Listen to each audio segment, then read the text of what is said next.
Hey guys, welcome to technical session. So guys, आज का हमारा टॉपिक है frameset attributes. Frameset के कौन कौन से एट्रीब्यूट्स होते हैं जो हमें यूज करना है। ठीक है, चलिए प्रैक्टिकल करके देख लेते हैं। तो मैंने अपना सॉफ्टवेयर ओपन कर लिया है, विजुअल स्टूडियो कोड। आप किसी भी टेक्स्ट एडिटर में इसका यूज कर सकते हैं। लास्ट सेशन में किया था हमने नेस्टेड फ्रेम कैसे डिजाइन करते हैं, राइट। तो जिसने मेरे लास्ट वीडियो नहीं देखा है, मैंने लिंक डिस्क्रिप्शन में शेयर किया हुआ है, आप वहां से इजिली देख सकते हैं। क्लियर। चलिए हम आते हैं फ्रेम सेट टैग के एट्रीब्यूट्स। कॉल्स हमने यूज ऑलरेडी किया हुआ है। वर्टिकल जब आपको फ्रेम बनाना होता है तो उसके लिए कॉल्स यूज करते हैं। रोज यूज करते हैं जब आपको हॉरिजॉन्टल फ्रेम डिजाइन करना होता है। बॉर्डर जो होता है वो बाय डिफॉल्ट फ्रेम सेट का बॉर्डर पहले से डिफाइन होता है 5 पिक्सल का। ठीक है, लेकिन अगर आप इसको 0 कर देंगे तो ये नहीं दिखेगा। जैसे एग्जांपल के देखिए, ये बॉर्डर आ रहा है पहले से, ये बाय डिफॉल्ट 5 पिक्सल का आता है, यानी कि बॉर्डर पहले से इनेबल होता है। आप इसको डिसेबल भी कर सकते हैं। जैसे अगर मैं यहाँ पर फ्रेम सेट में जाके लिख दूं बॉर्डर, पहले तो हम क्या करते हैं कि ये नेस्टेड है तो इसको नॉर्मल फ्रेम में कन्वर्ट कर लेते हैं। ठीक है, अच्छा, फ्रेम्स के लिए एक बहुत इंपॉर्टेंट बात, जैसे लोगों के बड़े डाउट्स आते हैं कि मैंने फ्रेम सेट टैग लगाया है बट मुझे रिजल्ट या मुझे आउटपुट नहीं दिख रहा। रीजन, अगर आप फ्रेम सेट टैग बॉडी के अंदर लिख देंगे तो कभी भी आपको फ्रेम का रिजल्ट नहीं दिखेगा। जैसे देखिए, करके देखते हैं एक बार। ये देखिए, कोई रिजल्ट आ रहा है? नहीं, ब्लैंक आ। रीजन, क्योंकि बॉडी भी एक कंटेनर होता है, फ्रेम सेट भी एक कंटेनर की तरह काम करता है। तो दो कंटेनर एक साथ यूज आप नहीं कर सकते, ये एक इंडिविजुअल कंटेनर है, राइट।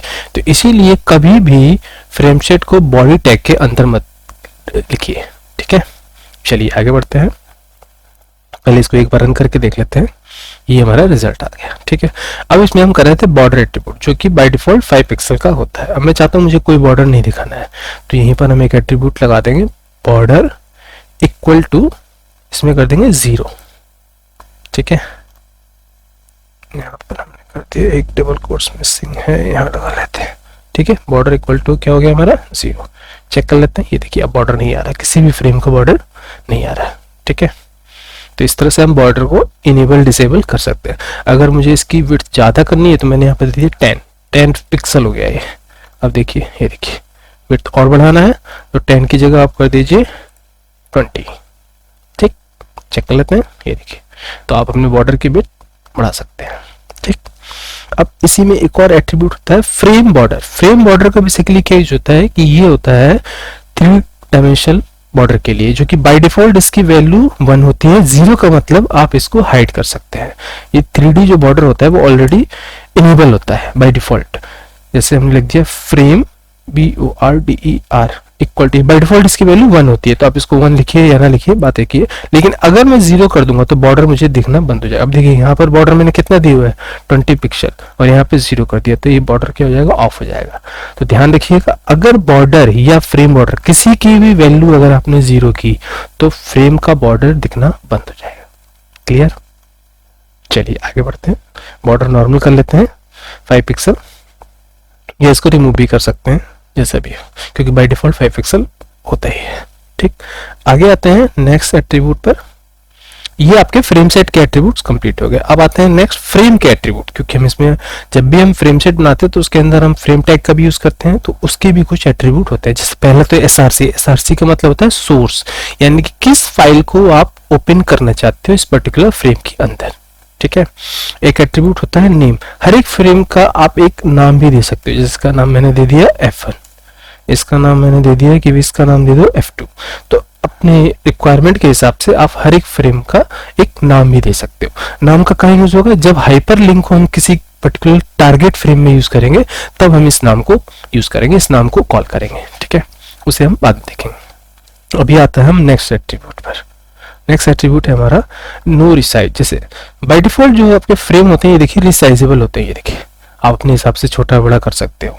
ठीक, साइज आपने जो दिया है वो तो है ही, लेकिन आप उसको रिसाइज भी कर सकते हैं। ठीक है, अब आते हैं हमारे पास एक इसमें एट्रीब्यूट होता है no resize, SIZE, no resize. तो अभी ये क्या होगा? अभी लॉक कर देगा। रिफ्रेश किया, अभी देखिए यहाँ पर रिसाइज का ऑप्शन नहीं आ रहा, लेकिन इसमें आ रहा होगा। क्यों? क्योंकि मैंने सिर्फ एक ही फ्रेम में, तो जिस फ्रेम में मैंने रिसाइज नो रिसाइज लिखा है उसका रिसाइज प्रॉपर्टी क्या हो जाएगी? डिसेबल हो जाएगी, तो आप उसे रिसाइज नहीं कर पाएंगे। क्लियर।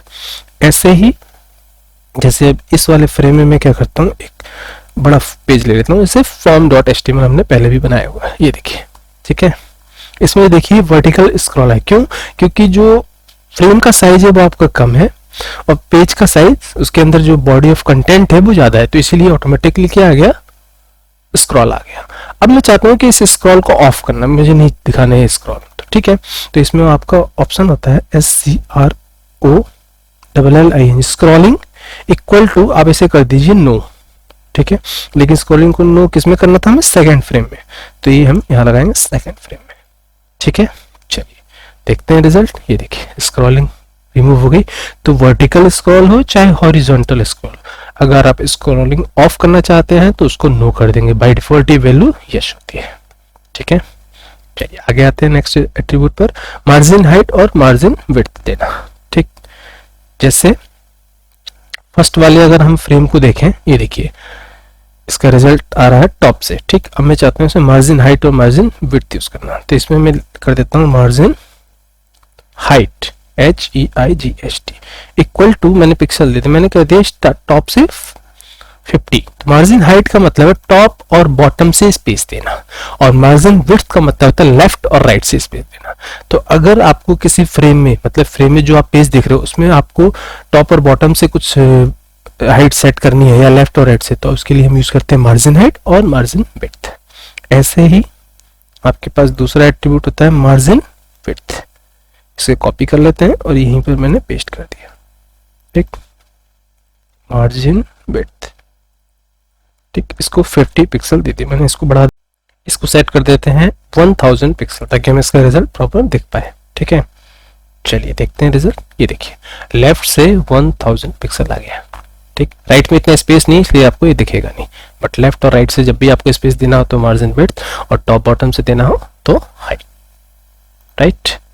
सो गाइस इस तरह से हमने फ्रेम एट्रीब्यूट भी कवर कर लिया। सो गाइस आज के लिए इतना ही, मिलते हैं अपने नेक्स्ट सेशन में। वीडियो को लाइक कीजिए, चैनल को सब्सक्राइब कीजिए, तब तक के लिए गुड बाय।